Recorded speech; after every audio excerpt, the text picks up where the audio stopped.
Hey guys, we are back updating the power rankings for Survivor 45 following episode 11, and this was obviously a very interesting episode. A lot of interesting stuff to break down here, and I feel like this was a very telling episode for what the rest of the season will bring, but we'll get to that more in a moment.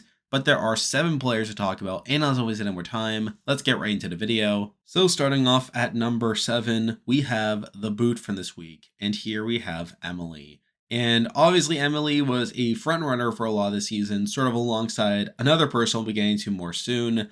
And obviously, she ends up getting taken out here. Now, I did say in last week's video that there was a chance that this could have happened. We literally saw her getting tons of personal content in the last episode, which, again, based off these recent trends of Kendra getting her intro package before her boot episode, Bruce getting his intro package the episode before his, and with Emily getting a pretty large one in the last episode, it made a lot of sense why Emily would be the boo here. That and also like her making this big move, her getting all this credit for this move, not only explains why she is a big threat coming to this episode, as obviously that was a big talking point there, but it also felt in a lot of ways like the culmination of her story, where we're supposed to come out of the Bruce move, us feeling satisfied of her journey over the course of the season, where it felt like the culmination of that story arc. Where even in this episode, we get a flashback to episode 1, where obviously we saw like where she started, and she talks more about how far she's come along. Again, just hammering it in further, really just feeling like a send-off for Emily in a lot of ways.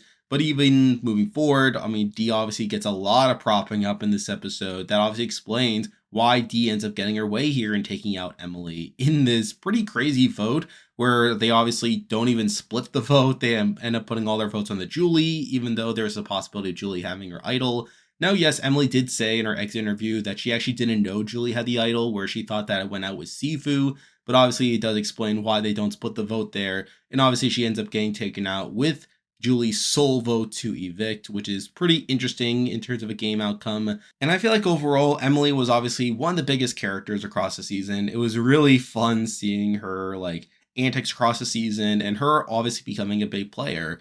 Now, her edit was actually very interesting, where obviously she had a very rocky start to where I thought she was going to be like this big pre-merge character that would be taken out not too deep into the season, kind of similar to like a Natalie Cole from David versus Goliath. But no, she gets a massive turnaround, like she does eventually start to become a more serious player in the grand scheme of things. And I feel like by the time of the merge, like with so many other people getting clear holes in their edit, I feel like it's definitely between Emily and Dee there. But even so, I have my reservations about Emily solely due to the fact that so much of her edit felt like a journey edit. And obviously, it makes sense where she does go on a journey. She does grow as a player. And obviously, people that get journey edits typically don't win on Survivor. So obviously it's consistent with that trend. I think something else to bring out with Emily is the fact that with her being taken out here, this is the first season since Island of the Idols where Jeff does not have a mat chat with the winner. Where obviously Emily was one of the 3 people to get a mat chat here. She was the last one left. And I'm sure people will be talking about this. People will be talking about how the mat chat is dead and how it's not really going to be a trend anymore. Obviously, I'm not on that boat. I literally talked about in a video a while ago that there have been exceptions to the rule, but for a while now, it has been a somewhat reliable indicator, and I wouldn't necessarily count this season as an indication that things are turning, though you never know. We'll have to see what happens with 46 and beyond, but I think that was something else to bring up with Emily. But again, I feel like she got a mostly interesting edit. Also was a pretty solid player, someone that obviously had a rocky start, but was eventually able to build some inroads and have some moves along the way, though even then, I don't necessarily agree with her Bruce move, as it obviously painted a massive target on her back. So obviously there's a lot to break down with Emily. I'll talk about it more at the end of the season, but she is now out of the game, which is why she is here at number 7. And before we continue, I just wanted to give a quick shout out to Russell Muscle TV, who I'm partnering up with this season to promote Idle Plays. Idle Plays is an online shop where you can purchase Survivor puzzles so you can practice them and be just like Carson from Survivor 44. We got all different selections here, including the fire puzzle, the snake to the top puzzle, the 5-piece puzzle that Spencer solved in 5 seconds from Survivor Cambodia, and more. If you want to take home Survivor puzzles made by superfans for superfans, feel free to click the link in the description and start shopping now. And with that, there are 6 players left in the game to talk about, and as usual, I'll be ranking them based on how likely I think they are to win based off their edit and current game position. But number 6, the person I believe is the least likely to win from this point on, is Drew. And I think Drew is screwed here, right? I mean, He obviously doesn't have as much outwardly negative stuff as we'll be talking about with one particular player, but this was still a pretty bad episode for him, where obviously he was shown in a kind of villainous light. He was shown as the one to kind of rock the boat by being the first to flip on the Rebas here. There's a lot of talk in the episode from other players about how if anyone's going to flip on Rebas first, it's going to be Drew. Sure enough, that ends up happening here. And I feel like that's kind of presented in a bad light here. I feel like Drew doesn't really come out on top there. Obviously, he loses Emily, which is a massive blow to his position game-wise. And I feel like by him trying to target Julie here, I felt like the cat's out of the bag now. And I feel like that's just going to give the Rebas more of an excuse to target Drew in the following round. I feel like he doesn't really have much of a path moving forward. In that, mixing in with the fact that his edit was just kind of presenting him in a bad light, to where I don't really see any way for him to get to the end. It wouldn't shock me if he's taken out within the next few rounds, if I'm being honest. So I feel like those were all pretty bad for Drew. And I feel like for all those reasons, I don't see how he wins or even gets close to the end at this point, which is why he is here at number 6. Now moving on to number 5, and there's a serious debate for this person being at the bottom, even below Drew. However, I do have my rationale for why they're one spot higher, and here we have Austin. And Austin's not winning this season. I've said that now for multiple episodes now across the season, and I feel like this episode was just more of the same here, where I'm sure people are very upset that Austin ended up leaking the plan to D, in turn getting back to Julie, that caused Julie to play her idol there, taking out Emily along the way. I'm sure a lot of people are not happy by the fact that now him and D's relationship is being highlighted and even being a bit of a showmance. I mean, it's the whole situation's kind of weird. We obviously get that content at the beginning of the episode. We even get this weird comparison to Rob and Amber from Survivor All-Stars, which, if we are going down that route, I don't think Austin's going to be the Amber in that situation, so take that as you will. But obviously, it does kind of come out of nowhere here, but I feel like within the episode, it makes sense. It's mainly to explain why Austin eventually does leak the plan to D, and obviously causes this big move to eventually happen there. But obviously, it's a big factor. He also gets his very damning confessional where he says, if I can't win this season, I want D to win. And to me, that's just even more evidence of Austin not winning and a particular person winning they'll be getting to soon. But again, moving forward, like he talks more about how like he's sort of in the middle about this whole plan. Like he's worried about upsetting D by blindsiding Julie here, given how close they are. And obviously that leads into his decision to ultimately tell D about the plan and obviously set things into motion, which obviously allows Emily to be taken out here. And again, I feel like this is more just Austin indicating that he's playing for D more so than trying to help himself win the game here. And obviously he came very close to being taken out himself, where he was presented as his alternative target to Emily, though obviously that doesn't go through there.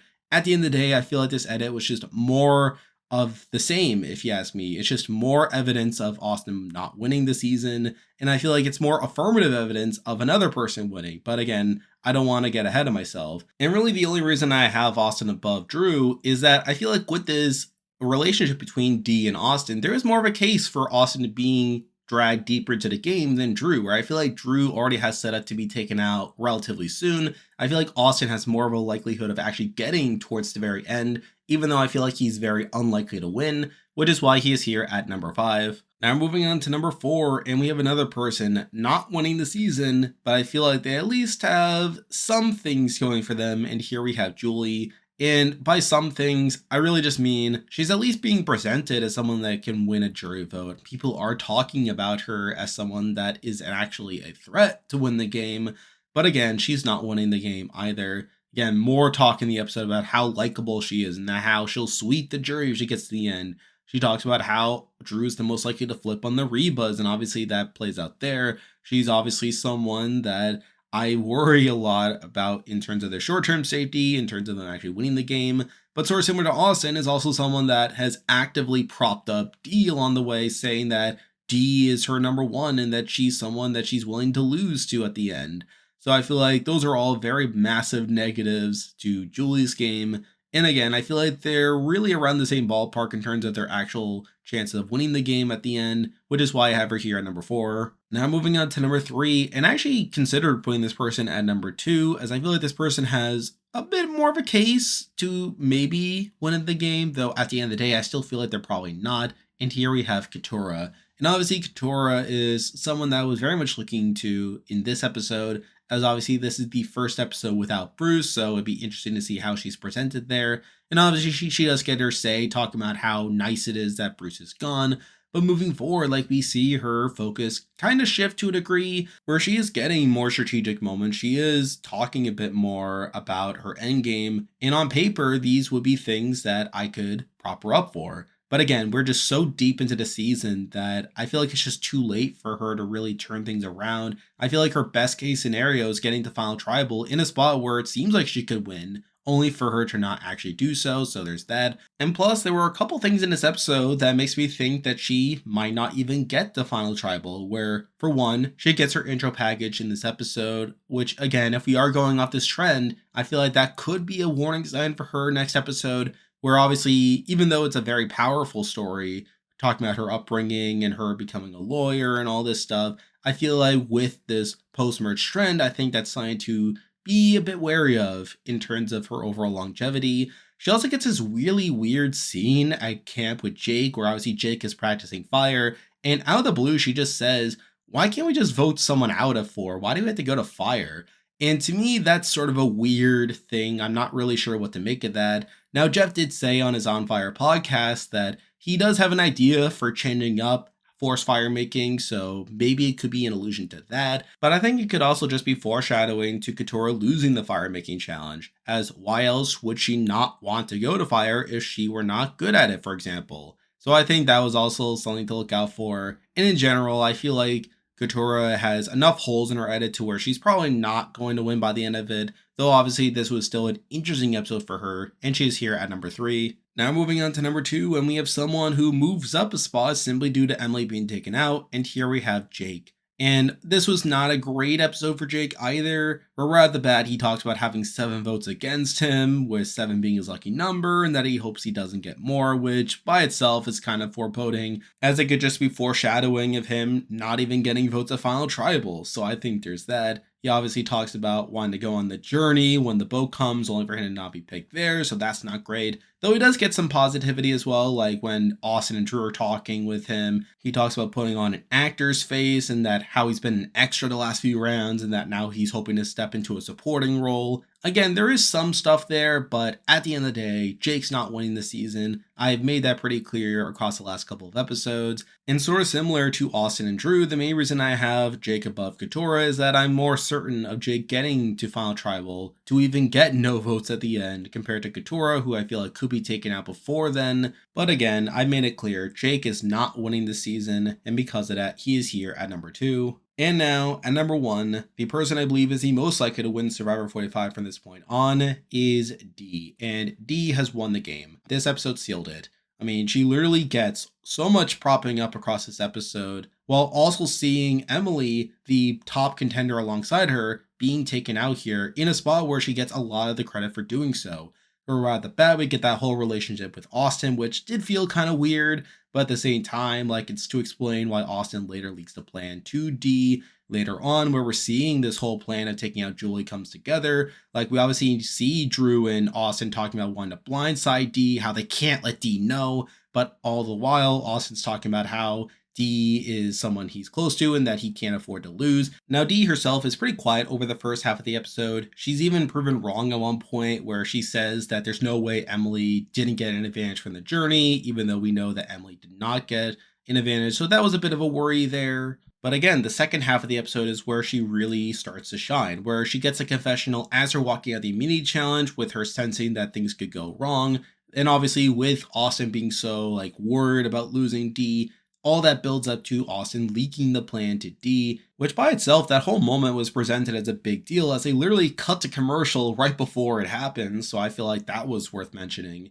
But obviously, Austin tells her about the plan, she ends up telling Julie about the plan, and we see Dee really starting to take charge of all this, where we really see a lot of all this happening from her perspective, where obviously she tells Julie to play the idol, but Julie considers targeting Austin due to Dee kind of screwing up and telling her that Austin was very close to her as well. So obviously Julie has that dilemma. And then right before Tribal, Dee literally says that her game is in Julie's hands. Not just that, her family is in Julie's hands. Again, this is supposed to be a really big moment here. And even during the voting, we literally see Dee's voting confessional of her telling Julie to play the idol. And all this leads up to Dee getting her way. Julie does play her idol, and she does use her vote to take out Emily, someone who Dee had set up earlier in the episode as her intended target here. So she literally gets her way across everything, and she gets so much of her perspective. Like, this episode could not have gone any better for Dee, both from an edit perspective, but also from a game perspective. We're now coming to the final 6. She's in a very solid spot. She has 2 very close allies in Austin and Julie, with Julie being a much bigger target than her. She obviously has like people on the outs that she could take out, Coutura and Jake, but obviously has Drew, someone that she could obviously pin the votes on as someone that tried to flip on the Rebuzz. She's really in a very solid spot to actually get towards the end of the game, again, unless things go really wrong for her. But really, it's her edit that really sells me on it. Where again, at this point, I felt like it was between Emily and Dee. I feel like it was the case since the merge, but I feel like with Emily being taken out here, and in a spot where Dee was also getting propped up, and this was his big coronation for her in a lot of ways, I feel like there's just no way that Dee does not win the game from this point on. No, yes, if something does go horribly wrong, I mean, you can come back to this later, but at this point, I'm just so confident that Dee is going to win, as I feel like there are just no other contenders at the end of the day. And because of that, I do have her here at number 1. And there we go. That will do it for this week's video. If you like this content, be sure to like and subscribe. It really helps out with the channel. I'll be back again next week to update the Power Rankings again, so you can stay tuned for that. I'm still covering Survivor UK as well as the Amazing Race 35, although those shows will be coming to an end soon, but you can still look forward to those. I am now on Patreon, so if you want to consider supporting the channel, you can do so by clicking the link in the description, and you can also join the Discord server by also clicking the link in the description. There's a lot of stuff coming your way, but for now, that's a video. See ya.